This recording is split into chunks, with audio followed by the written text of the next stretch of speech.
Welcome to the deep dive. Today we are really diving headfirst into a fascinating South African court judgment. It's got everything you'd want, well, maybe not one if you're involved, but a big pharmaceutical patent, fierce generic competition, Right. and the whole thing turned on, believe it or not, contract timing and even, well, grammar. It did indeed. We're drawing from a very recent judgment, Court of the Commissioner of Patents for South Africa, dated February 25th, 2025. So, hot off the press, really. And our mission here, for you listening, is to unpack this whole thing. We want to cut through some of the legal speak and figure out how this major fight over a prostate cancer drug got decided. And crucially, what it tells us about protecting innovations versus, bringing affordable generic options out there. This is really for you, to help you navigate these complex kinds of disputes. Okay, so let's set the scene. Who are the main players in this drama? Well, on one side, you've got the patent holders. That's the Regents of the University of California, UC, and several Astellas Pharma companies. Think of them as Astellas, the ones with the original patent. Got it. And who are they up against? The challengers were Eurolab, a generic oncology company, and various Dis-Chem entities, distribution, pharmacies, that side of things. Right, the classic brand versus generic setup, and the product at the heart of it.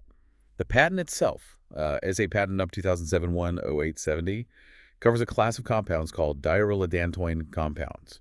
But the specific one everyone's focused on is enzalutamide. It's identified as RD462.4 in the technical documents. Enzalutamide. That rings a bell. That's the active ingredient in Xtandi, right? The prostate cancer drug. Exactly. UC and Astellas have been marketing Xtandi since about 2017. Big drug. And Eurolab. Eurolab just launched their generic version called Enzutrix, same active ingredient, enzalutamide, distributed by Dis-Chem. Okay, so no surprise, Astellas sued them for patent infringement, saying, stop making and selling our invention. Precisely. Making, using, importing, selling. The whole 9 yards. But here's the twist. Eurolab and Dis-Chem didn't really fight that they were selling Enzutrix. They didn't dispute the act itself. Not seriously. Their whole defense was built on saying, yes, we're doing it, but your patent isn't valid anyway. It should have been granted. So no valid patent, no infringement. Ah, okay. So the entire case shifted to whether the patent itself was legally sound. What specific things was the court looking at in this judgment? There were a few interconnected bits. UC wanted what's called an interim interdict, basically, a temporary order to stop Eurolab and Dis-Chem selling Enzutrix immediately while the main fight continued. Makes sense. Stop the bleeding. Right. Then Eurolab hit back, saying UC was making groundless threats of suing them because, well, the patent was invalid. And Dis-Chem formally asked the court to revoke the patent entirely. Just cancel it. So it all comes down to validity. If the patent's invalid. The UC's infringement claim fails, their threats were groundless, and the patent gets revoked. That single-issue validity held the key to everything. Okay, let's dig into that. What were the main arguments Eurolab and Dis-Chem used to say the patent was invalid? They threw a few things at the wall, which is typical. But the big one, the one the court really focused on, was ground one. That UC, the patentee, wasn't actually entitled to apply for the patent in the first place, under Section 27 of the South African Patents Act. Not entitled to apply. That sounds fundamental. It is. If that's proven, under Section 61 of the Act, the patent is basically void from the start. Were there other grounds, just quickly? Yeah, there were. Ground 2 was about a material misrepresentation, allegedly misleading the patent office, about the priority date, which is sort of the invention's birth date for legal purposes. Okay. And ground 3 was the more common one, lack of inventive step, saying the invention was obvious to someone skilled in the field based on what was already known. But the judge decided to tackle ground 1 first. Yes, because if UC wasn't entitled to apply back then, none of the other stuff, how clever the invention was or later representations, really matters. It cuts the legs out from under the patent right at the source. All right, Section 27. Who can apply for a patent in South Africa according to the law? Okay, Section 27(1) says, an application may be made by the inventor or by any other person acquiring from him the right to apply, or by both. So the inventor, obviously. Or someone who gets the right from the inventor. UC wasn't the inventor here, right? They're a university. Correct. They're the other person acquiring from him the right to apply.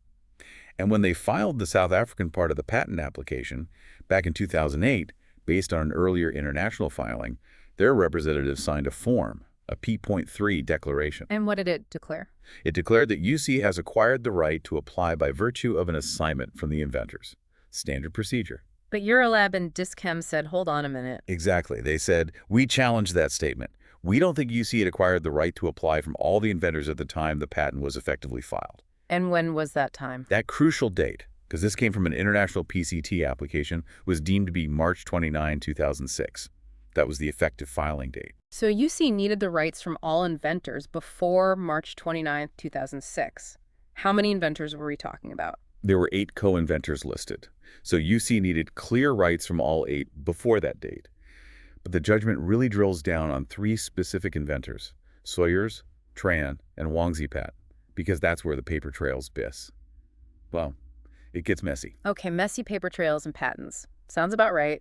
Let's try and follow this. Get ready. Yeah, buckle up. The judge did a great job laying out the sequence, but it's still a bit of a maze. Where does the story start? It actually goes way back, 1986. There were agreements between UC and the Howard Hughes Medical Institution, HHMI.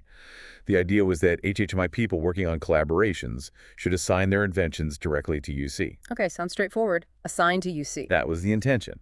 But then, jump forward to January 2003. Sawyers, Tran, and Wangzipat, the key 3, were employed by HHMI. They signed these intellectual property statements. What did those say? They assigned all their rights, present and future inventions, including anything related to this RD-162 compound, to HHMI. Wait, not to UC.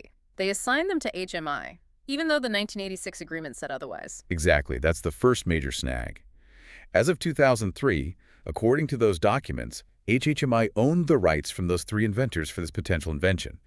The inventors themselves didn't own those rights anymore to give to UC. Okay, so HHMI holds the rights for those 3 as of early 2003. What happened next, closer to the 2006 filing date? Right, summer 2005, July, August.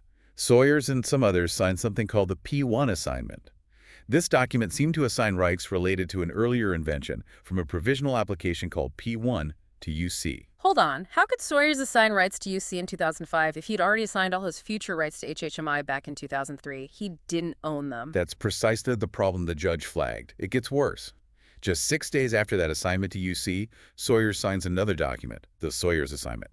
This time, he tries to assign his rights in P1 to HHMI. So, he assigned rights he didn't own to UC, then assigned the same rights he didn't own to HMI, who arguably already owned them from the 2003 agreement. My head's spinning. You and the judge both, probably.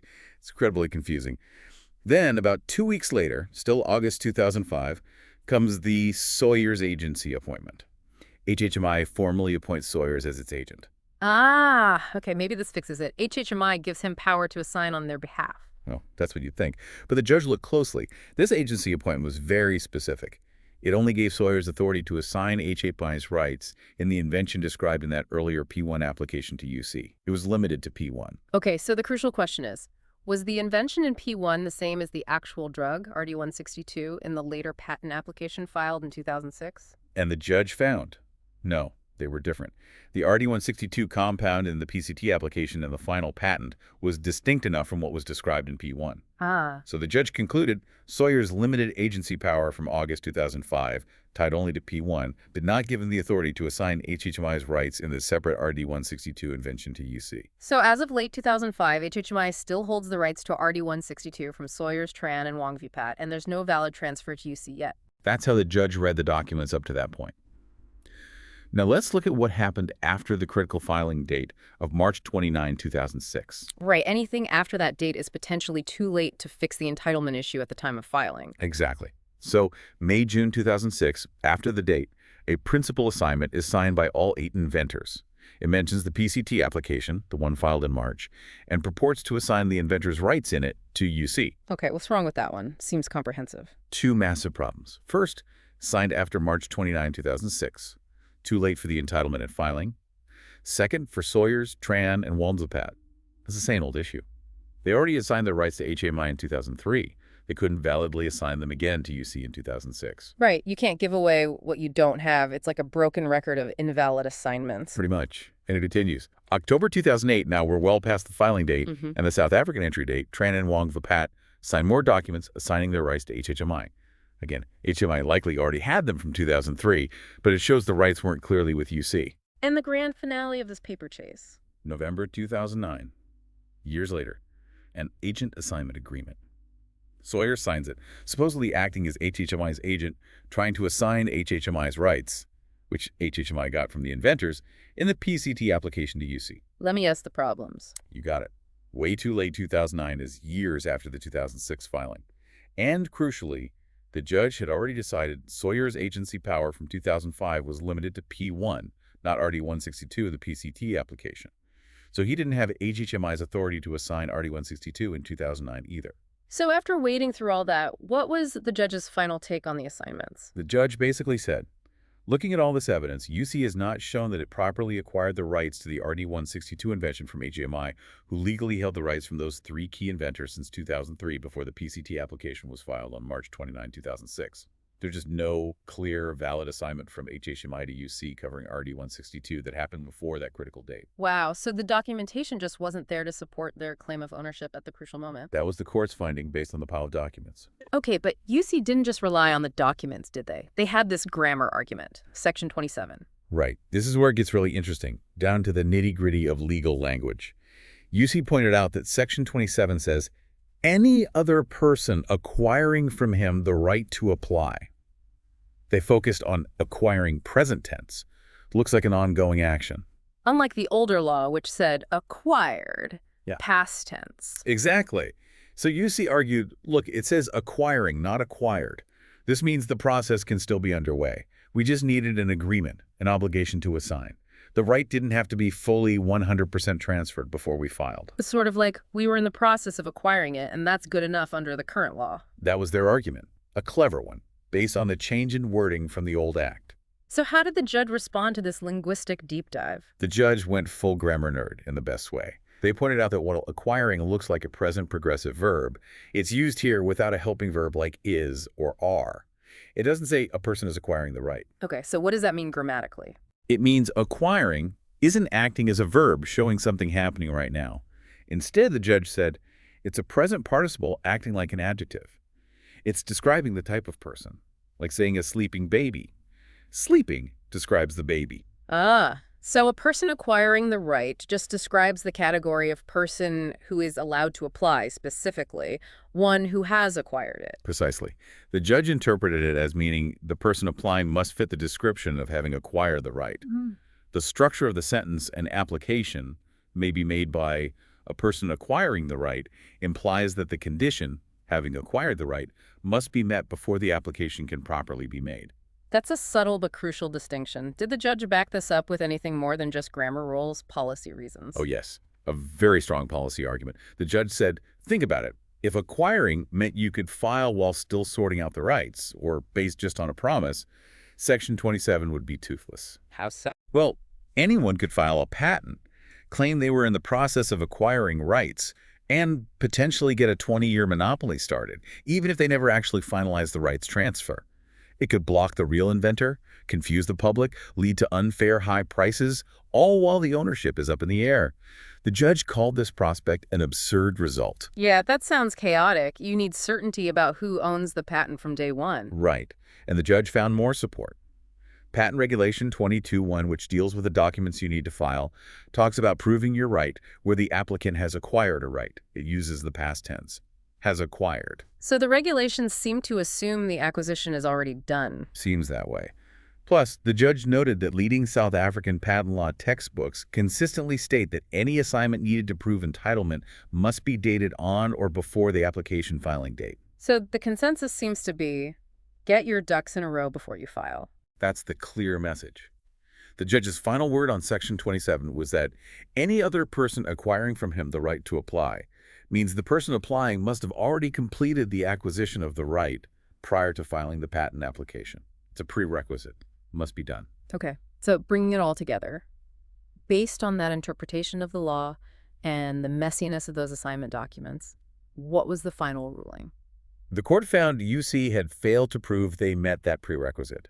They couldn't show they'd acquired the rights to RD-162 from HHMI, who got them from the key inventors, before that March 29, 2006 filing date. And the direct consequence of failing that Section 27 requirement. The patent is invalid under Section 61 of the Act. Done. The judge made a point of saying that failing this fundamental step, getting the entitlement right at the right time, is a perfectly valid reason for revocation. It's not just some minor technicality or generic companies being opportunistic. It's enforcing the rules set out in the Act. So that procedural requirement about who could file and when essentially trumped everything else. They didn't even need to decide if the invention was obvious. Didn't need to touch it. The entitlement failure was fatal on its own. So what did the final court order actually say? What happens now? Well, first, UC's request to stop Eurolab Dis-Chem selling their generic, the interim, interdict, was dismissed. No injunction. Oh, okay. Second, Eurolab won on their groundless threats claim. The court agreed the threats were groundless because the patent was invalid, and UC is now barred from making more threats based on this patent. Big win for Eurolab. Huge. And third, Dis-Chem's request to revoke the patent was granted.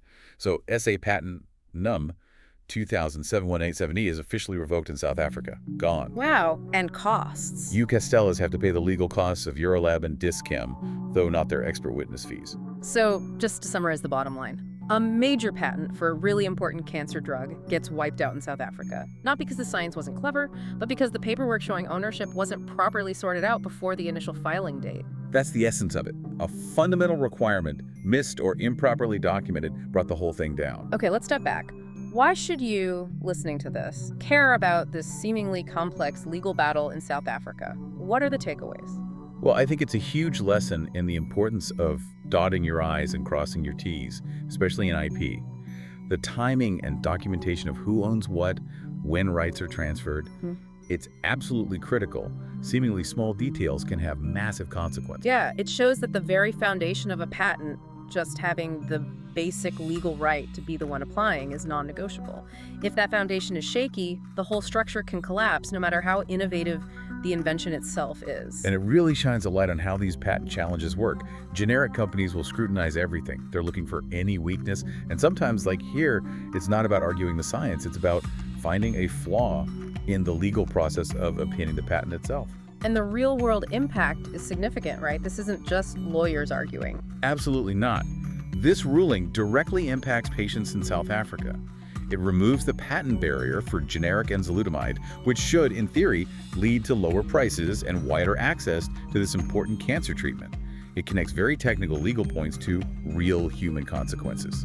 Definitely. So this whole journey through the court's reasoning, that incredibly tangled assignment history, and that deep dive into the meaning of just one word, acquiring, it really hammers home how much can ride on these specifics. It really does. And maybe it leaves you with a final thought to ponder.